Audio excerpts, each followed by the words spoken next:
The Blue Ridge Tunnel is located under Afton Mountain near Rockfish Gap, Virginia. Above it, you will find the junction of the northernmost terminus of the Blue Ridge Parkway, the southernmost point of the Skyline Drive, and Virginia Route 250. While most visitors to the Blue Ridge Tunnel park on the East Trailhead side near the Afton Train Depot, my journey began on the West Trailhead side where I found ample parking and began my 1-mile hike to the western portal entrance to the tunnel. Hey everybody, welcome to this episode of Get Out and Explore with John. In today's adventure, we're going to be visiting the Blue Ridge Tunnel here in Virginia. It was originally a train tunnel back in the 1850s through the 1940s. It was abandoned at that point and sat abandoned for quite some time until about 2020 when they refurbished it and turned it into a hiking trail. So I'm going to give you a little bit more history about the tunnel as we approach it, and we'll go through the tunnel, check it out. So I hope you come along with me and let's go check out the Blue Ridge Tunnel. Accessing the tunnel from the west entrance, we're going to be doing about a mile walk on this nice gravel trail. Got a few hills up and down, but really nice trail through the woods, and I can hear the birds singing, so it's a nice little trail.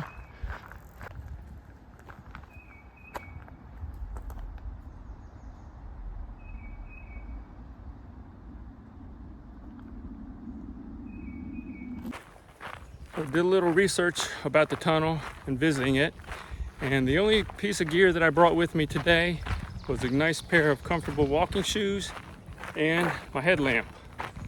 As they said that once you get inside the tunnel it's going to be really dark, so we're going to go check that out and hopefully we're prepared. Also, it's going to be a little chilly in there, so hopefully I didn't need to bring a coat with me because I didn't, so we'll see when we get there.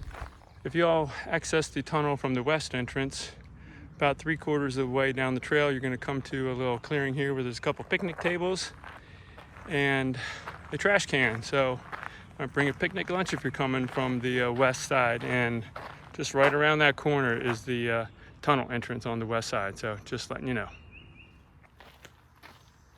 Okay everybody, bet you're wondering who this guy is. This is Claudius Crozet. He's the French engineer who designed the tunnel here going through Afton Mountain in the early 1850s. He had an idea to tunnel from both ends of the mountain and hopefully meet in the center. And it took about 7 years of construction, and they finally completed the task, and the first train came through here in 1858. So good job, Claudius.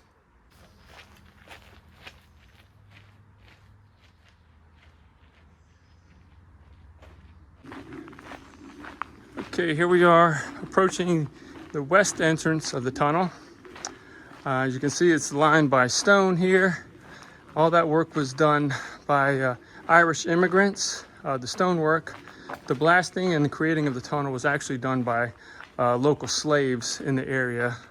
But here's the west entrance to the tunnel. I normally would try to get up to the top, but we're kind of in this little shaft of stone and I can't get up to the top here. If you look through all the way to the other end, you can barely see the entrance at the other end. So I'm going to stand here next to the tunnel entrance to kind of give you a little bit of scale. Probably about, 20 feet or so tall and maybe about 10 to 12 feet wide. So quite the endeavor to tunnel 0.8 miles through a solid rock, but they did it in about 7 years. I've donned my headlamp. Let's go check out the inside of the tunnel.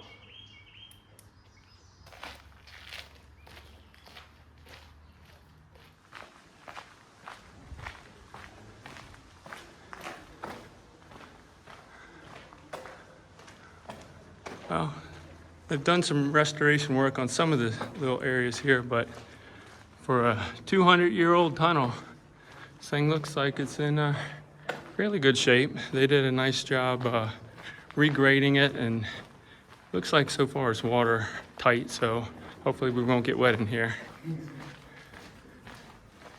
All right, so we've gone maybe, 50 yards in, and it is getting dark quickly in here. But see if we can see where we're going. There's my headlamp. I don't know if we're going to see anything cool on the walls. This is the third tunnel video that I've done. The first one was of the Paw Paw Tunnel on the Canal in Maryland. The second one was the abandoned Sideling Tunnel on the Pennsylvania Turnpike. And today we are now visiting an abandoned railroad tunnel. So 3 tunnels and 3 different modes of transportation.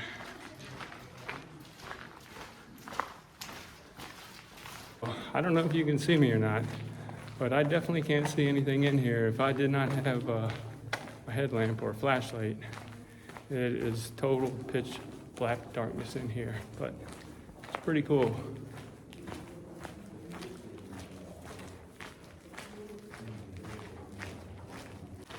Okay, I'm looking at the tunnel entrance in front of me and the one behind me, and I'm not even halfway through this tunnel yet. And it is pitch black in here. Definitely cooled off. I think they said the constant temperature inside the tunnel here hovers right in the low 50s. Feels very comfortable because it is hot outside today, so it feels good to be inside the tunnel actually. So, all right, well, I was just thinking to myself that this tunnel, the whole thing is been lined with stone and concrete, but I'm about close to halfway, and all of a sudden it turns into raw stone. This is the actual inside of the mountain here. So I do notice a couple of drips of water here and there. So we are in a pretty good drought right now, but yeah, this is actually the inside of the mountain, solid stone. Could you imagine the amount of effort that it took to blast this tunnel out and carry all the stone out just to create this tunnel? Well, like I was saying, it's about 50, low 50s in here, and as I'm walking through, I can see my breath. I was trying to get it on the video just to show you, but I don't think I'm doing that. But I'm telling you, I can certainly see my breath in here because it's so cool in more ways than one.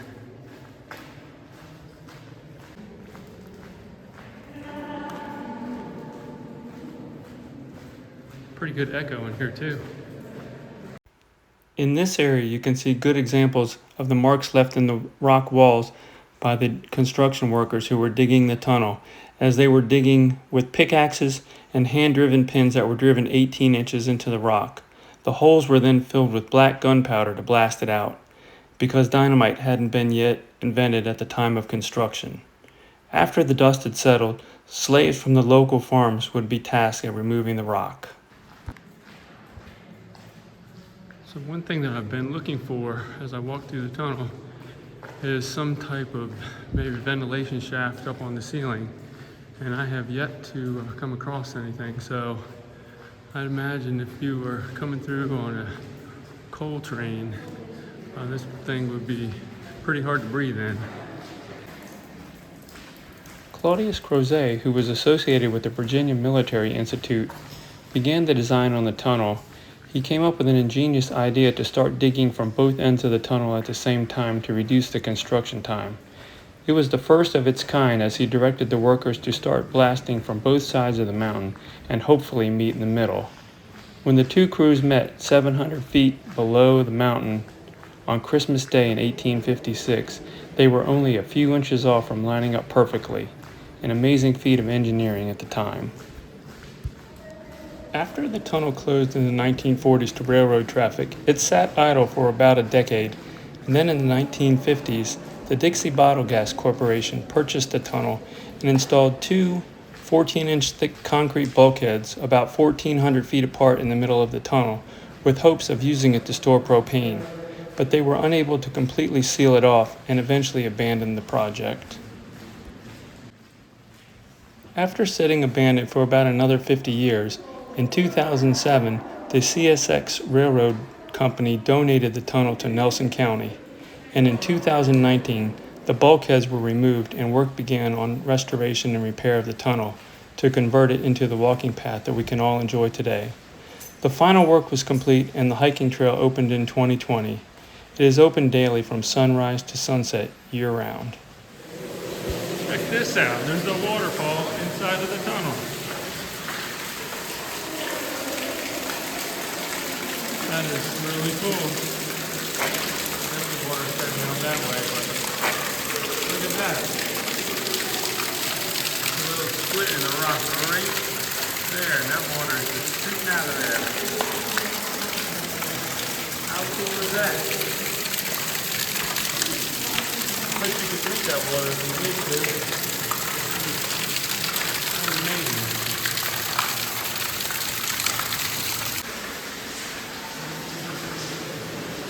Okay, now we're approaching the east side entrance to the tunnel, and there's quite a bit of water dripping on this end, so definitely nothing on the other side, but this side is a little bit wetter.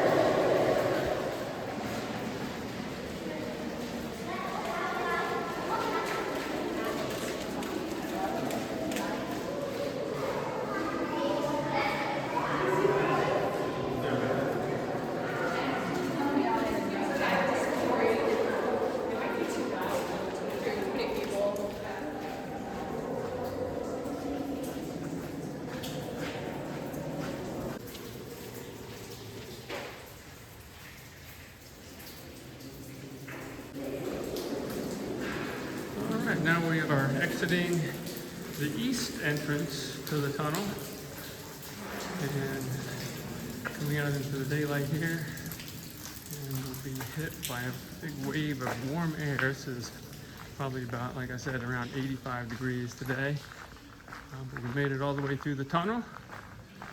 Probably took about 8 to 10 minutes to walk through there.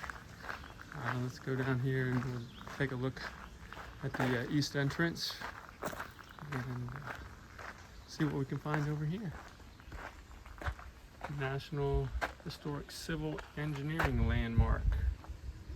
If you want to stop the video here and read about the tunnel, here's some more information.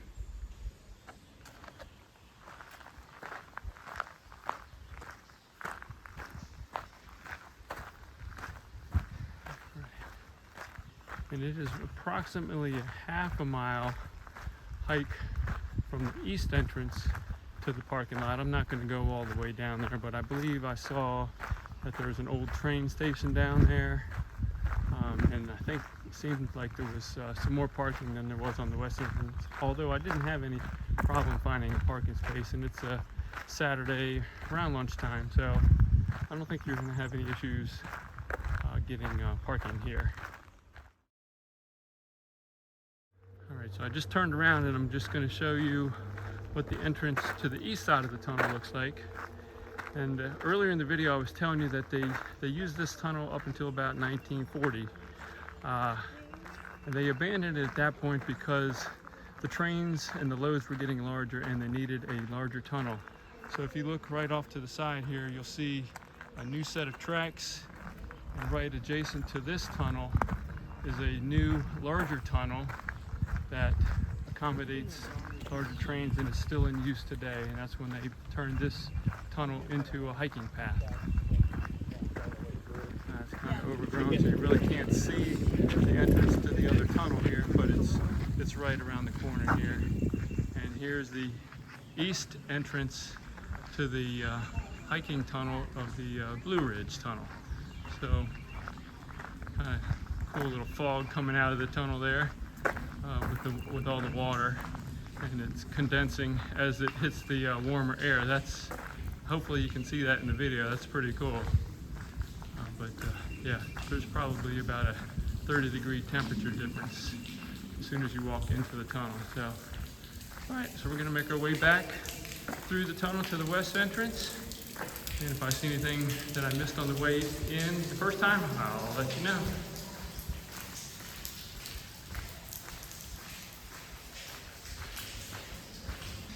I did notice that on this end of the tunnel, there is no brick at all. So I guess this stone here must have been better quality stone. We didn't have to reinforce it. So that's a little different from the west entrance there.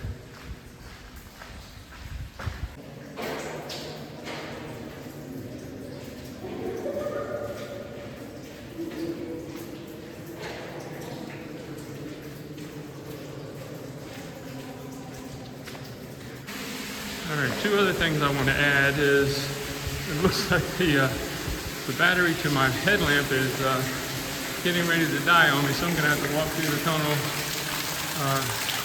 with just my phone here. In a second, I think I'm going to lose all the light.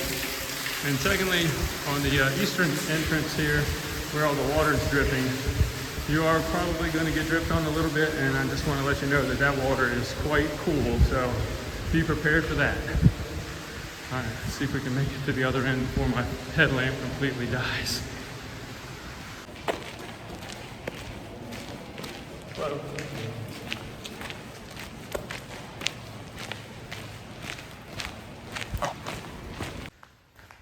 Okay, guys, now I don't think there's anybody else in the tunnel. It's pretty quiet in here. I've walked past a number of people. It's been quite busy, but I think right now there's nobody in here. So I'm gonna turn off my headlamp to show you exactly how dark it really is in here.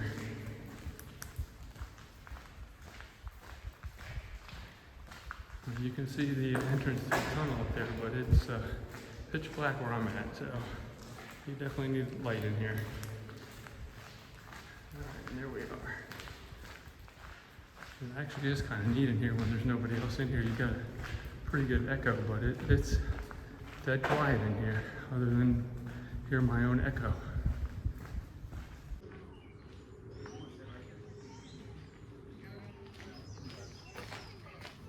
Pretty cool, huh? Okay guys, as you can see from that last shot, my headlamp made it to the end. So I wanted to thank you all for coming along with me on this literal walk through history. Pretty cool here at the Blue Ridge Tunnel. Hope you enjoyed it. If y'all have ever been here, drop me a comment down below and let me know what your experience was like. And I guess that's gonna do it for today's video. Until next time, like I always say, you never know what you're gonna see when you get out and explore with John.